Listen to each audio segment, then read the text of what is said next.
rigor, después de ver algunas de esas imágenes, ¿dónde quedó la neutralidad de quienes representan la totalidad de la ciudadanía, ¿no? Desde esa posición que ocupan, ¿no? Y el aprovechamiento de una situación como la entrega de bonos del gobierno que influye definitivamente en esa ciudadanía de manera favorable. ¿Y para qué? Para promover un proyecto de un partido político, no necesariamente el Ejecutivo, por lo menos así no debería ser. Pero mientras en la cancha vemos todo este trabajo, vemos a Bermejos, vemos al señor Quispe, Tito, ya en este momento se me fue, disculpe, el congresista, no es el único que está ahí. Hay también otro grupo que está trabajando para que esto precisamente no sea aprobado, para que la Constitución tenga bien clarito qué pasos dar y cuáles no dar, y sobre todo no aceptar precisamente que vía referéndum se pueda llegar así. Y esa persona es Lucas Gersi, ¿no? Un abogado joven, ¿no? Que está precisamente en esta causa. Lucas, muchísimas gracias por estar con nosotros. Muy buenas noches, Roxana. Gracias por la invitación. Encantado de estar aquí en Panorama contigo. La primera pregunta de rigor. Tú estás en la cancha, tú recorres ya varias ciudades al igual que lo están haciendo ellos, distintas zonas, por supuesto. ¿Tienen la misma acogida? Yo diría que tiene mucho más acogida. Hay una acogida ¿Usted está siendo muy muy optimista? Ojalá. De ninguna manera. Estoy diciendo las cosas tal cual son. Digamos, nosotros estamos recorriendo el país. Tenemos pensado visitar prácticamente todas las regiones del Perú. Ya hemos ido a varias regiones. Hemos estado en el norte, ¿no es cierto? En Piura, en Chiclayo, en Trujillo, no es que, digamos, en Ica, también en Arequipa, ¿no? también en Huancayo, donde hemos sacado firmas justo en la puerta del Gobierno Regional de Junín. Vamos a ir también a Cajamarca la próxima semana. Pero sobre todo a las zonas donde precisamente ganaron, ¿no? Porque claro, si tú me dices el norte, Ica, bueno, me has dicho ya Huancayo no, Arequipa no, Cajamarca no. Y vamos a ir también al Cusco, también a Puno, también a Huancavelica, también a Bancay. La idea es recorrer todo el Perú, porque la Asamblea Constituyente es una amenaza para el Estado de Derecho en todo el Perú, y vamos a ir absolutamente a todos los lugares a los que haya que ir. Con coraje y con convicción democrática y con valentía democrática. Es importante tener claro esa posición de parte de ustedes. Es una amenaza gravísima, porque por definición, Roxana, la Asamblea Constituyente significa poder absoluto. Cuando el Congreso de la República cambia la Constitución siguiendo las reglas del propio Congreso, el Congreso tiene un límite. Si es que va en contra de la democracia, el TC lo corrige. Si va en contra de un derecho fundamental, el TC lo corrige. Pero la Asamblea Constituyente es poder absoluto. Nadie la puede corregir. ¿Ni siquiera el Tribunal? Ni siquiera el Tribunal Constitucional, ni el Congreso, ni el Poder Judicial, nadie. Es la personificación del pueblo, supuestamente, y tiene un poder total, absoluto. La Asamblea Constituyente podría eliminar los límites a la reelección presidencial y no la corrige nadie. Podría la Asamblea Constituyente suprimir derechos fundamentales, ponerle una mordaza a la prensa y no lo corrige nadie. Y no solamente, la amenaza no es solamente redactar una constitución que vaya en contra del Estado de Derecho, sino que mientras la Asamblea Constituyente trabaja para redactar una nueva constitución, la Asamblea Constituyente actúa como dictador y puede, por ejemplo... Digamos, ¿qué es lo que puede hacer? O sea, no cumple, digamos, las funciones de un Congreso de la República. No, puede ir más allá. La idea del gobierno y lo que ocurrió en Venezuela es que hay Congreso y Asamblea Constituyente en paralelo. Y lo que hace el Congreso, si a la Constituyente no le gusta, la Constituyente lo deja sin efecto. Si el TC dice algo que a la Constituyente no le gusta, la Constituyente lo deja sin efecto. Si a la Constituyente se le ocurre intervenir el Poder Judicial o el Ministerio Público, de repente lo podría hacer. Inclusive podría suspender elecciones municipales y regionales. Y todo esto no es especulación mía, sino que ocurrió en Venezuela en el año 99. Y ocurrió también cosas parecidas en Venezuela en el año 2017. El problema de la Constituyente es que como supuestamente es el pueblo que forma un nuevo orden social, sencillamente nadie la puede controlar y tiene un poder total. Pedir la Constituyente es pedir poder absoluto, y poder absoluto es lo contrario al derecho constitucional. ¿Y por qué? Es la negación del derecho constitucional. Pero entonces aquí hay un punto importante, porque cuando llegan precisamente a todas estas zonas del país, hemos escuchado los mensajes, el que dice Bermejo y el que dicen otros, ¿no es cierto? Así es. Vas a tener derecho a la educación, la no gratuidad de la educación, la salud, el agua. Todo eso ya está en la Constitución. O sea, ¿son mensajes falsos? Son mensajes falsos, son mentiras. la Constitución Pero igual no dejan de ser reconoce esos potentes, derechos. pero precisamente esa también es una preocupación, que se basen sobre esto y puedan generar esas esperanzas. Son mentiras, ¿no es cierto? Todo esto ya está en la Constitución y además el hecho de que la Constitución diga que tiene que haber salud no significa que mágicamente los hospitales que son malos se vuelven buenos hospitales.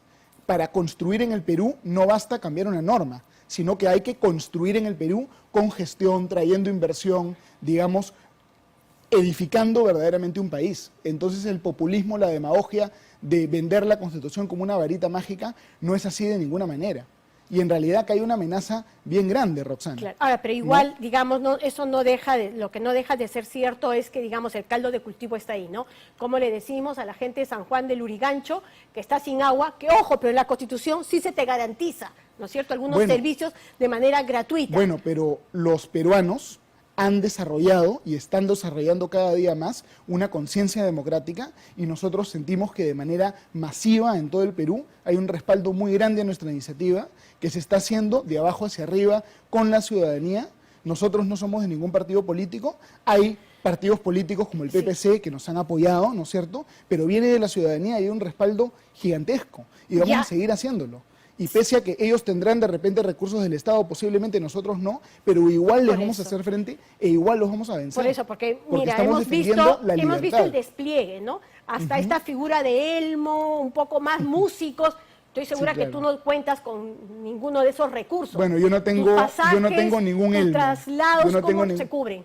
Bueno, hasta hace poco eran autofinanciados, es decir, era voluntariado, o yo me lo cubría, o alguna persona me invitaba, o ahora hay muy pequeñas donaciones de personas naturales que están llegando, pero es una campaña muy modesta. No, eso es realmente modesta. Pero otro punto que tenemos que estar sumamente alertas es el tema de la conformación de lo que sería esta Asamblea Constituyente, ¿no es cierto? Porque, nuevamente, ¿qué nos están vendiendo y cómo podemos entender qué es verdad y qué otras amenazas están ahí también presentes? Esa conformación, tú me decías, es 60-40, ¿a qué te estás refiriendo? Correcto, digamos, la propuesta de Perú Libre, que es una propuesta que le ha formulado tanto Vladimir Cerrón como el presidente Castillo en diversas oportunidades, es que ellos quieren que solamente el 60% de los constituyentes sean electos por los peruanos a través del voto y el otro 40% ellos quieren que sean electos a través de organizaciones de la sociedad civil, que son organizaciones que no tienen una legitimidad democrática.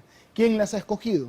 Además el Perú es complejo, entonces ¿quién va a decidir qué asociación está dentro y cuál está fuera? Entonces esto se presta a la selectividad, a la manipulación, se presta a un clásico de América Latina, que es a mis amigos todo, a mis enemigos la ley. Y este sistema que quieren implantar en el Perú no es parecido, es idéntico al sistema que hubo en la Asamblea Constituyente Venezolana del 2017, que fue objeto de un informe por la Comisión de Venecia a pedido de la OEA, donde se dijo, esto que hicieron en Venezuela, que es lo mismo que quieren hacer en el Perú, es lo mismo que se hizo en la Italia de Mussolini y en la España de Franco. Es decir, no es una constituyente de todas las sangres, de todas las voces, es una constituyente corporativista, básicamente un reciclaje del fascismo, ¿no es cierto? Así es el fascismo del siglo XXI, es lo que nos quieren vender. Entonces, vamos a hacerle frente.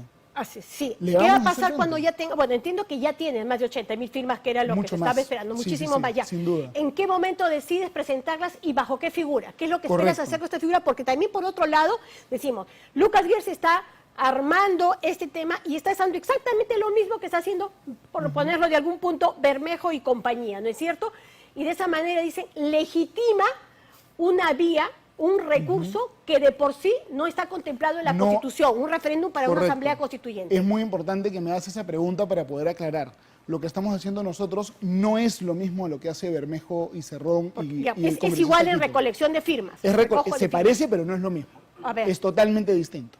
¿Por qué? Porque nosotros estamos juntando firmas para promover un proyecto de ley ciudadano que va a ir al Congreso, para que el Congreso considere un proyecto de ley que va a entrar respaldado con las firmas de millones de peruanos. Perú Libre no está haciendo eso.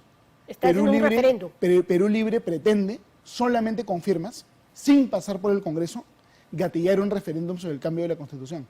Lo que hacemos nosotros está previsto en la ley, está previsto en la Constitución. Lo que hace Perú Libre va en contra de la Constitución. Porque la Constitución dice en el artículo 31, puede haber un referéndum sobre el cambio de la Constitución, artículo 32. Y luego el artículo 206 dice Este referéndum requiere una previa votación por parte del Congreso.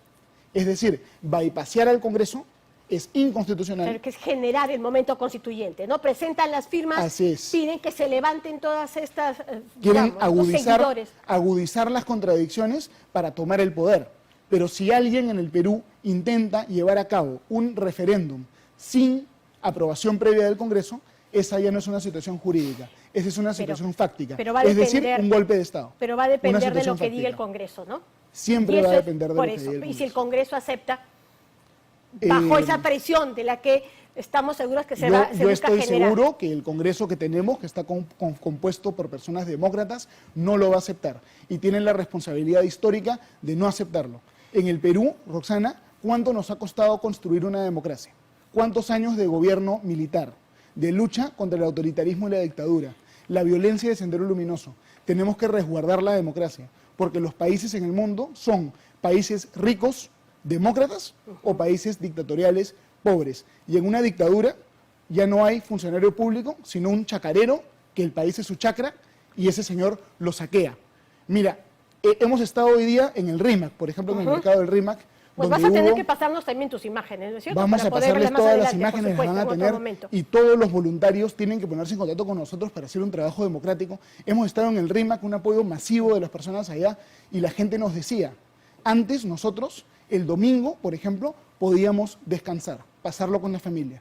Ahora los precios han subido tanto que ya no podemos. Tenemos que trabajar los 7 días a la semana, porque la incertidumbre, el miedo que trae la constituyente, básicamente genera este problema económico. Imaginemos lo que va a pasar si va a haber constituyentes y se concentra el poder.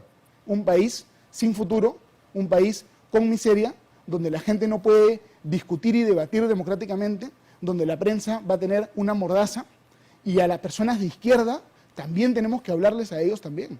Porque en una situación de dictadura, ya no hay ni derecha de verdad ni izquierda de verdad, sino solo corifeos y ecos del poder, nada más. ¿Qué pasaría si cuando presentan el proyecto, ¿no?, que tú estás planteando con este respaldo de estas firmas, no es aprobado por el Congreso? Eso ya significaría un triunfo para el otro lado. Claro, si es que nosotros presentamos el proyecto y fuese desestimado, sería pues algo negativo, pero tendríamos que saber en todo caso por qué línea estaría yendo. Sería algo negativo, pero nuestro proyecto va a entrar realmente con tantas firmas de tantos peruanos demócratas que nosotros vamos a conquistar la legitimidad. Lo importante es que en el conflicto político, en la competencia política con los enemigos de la democracia y de la libertad, no podemos enfrentarlos solamente con argumentos jurídicos o legales. Tenemos que enfrentarlos en el campo de la legitimidad. Y nosotros estamos en muchísimos lugares del Perú, en las calles y en las plazas del Perú, desde antes que ellos empiezan. Ellos esto lo hacen, en parte, porque nosotros lo habíamos hecho primero. Tanto así que los términos que nosotros hemos inventado, el término firmatón, por ejemplo, ellos ahora lo han copiado de nosotros. Entonces la idea es competir con ellos en las calles y en las plazas del Perú. En Arequipa se han agarrado muchísimas firmas, en Trujillo también, en Tacna también. Estamos entrando con muchísima fuerza al sur, ¿no es cierto? En Cusco, por ejemplo. No, sobre todo. Entonces, yo siento que es sumamente importante poder la ingresar esos competencia terrenos. contra el autoritarismo, contra este nuevo fascismo, no puede ser pasiva. No, en absoluto. Abstenerse y no eso es muy actuar, importante. sino que todos los peruanos demócratas los invitamos acá a que se sumen para sacar adelante esta iniciativa, y un agradecimiento grande a todos los que ya se han sumado, que son muchísimos, ¿no? Bien, muchísimas gracias por estar esta noche con nosotros, pero yo también quiero Muchas agregar a gracias, eso Roxana. un llamado a todos los partidos políticos que son demócratas, ¿no es cierto? efecto. O sea, no puede ser que ustedes estén solos en esa cancha dando la batalla. Es importante que se puedan plegar. No necesariamente es que tú seas parte de un partido político, está claro que no, ¿no es cierto? Pero que todos los otros partidos políticos sí puedan estar ensuciándose también los zapatos ahí en la cancha dando la batalla, porque las ideas se combaten con ideas, y más aún cuando muchas de estas pues tienen una distorsión, ¿no es cierto?, ahí en la sustancia. Estoy seguro también que la se van a presencia de sumar. los jóvenes. O sea, tú eres una persona joven y sí me llama mucho la atención no ver jóvenes en toda esta élite política. Creo que es sumamente importante que puedan ir incorporándose. Hay muchísimos jóvenes y habrán más. Y los que no son jóvenes también, porque es una pelea por el Por Perú, supuesto, de todos. ¿no? Bien, muchísimas gracias por haber estado con nosotros. Muchas Nosotros gracias, nos vamos a Roxana. una brevísima tanda.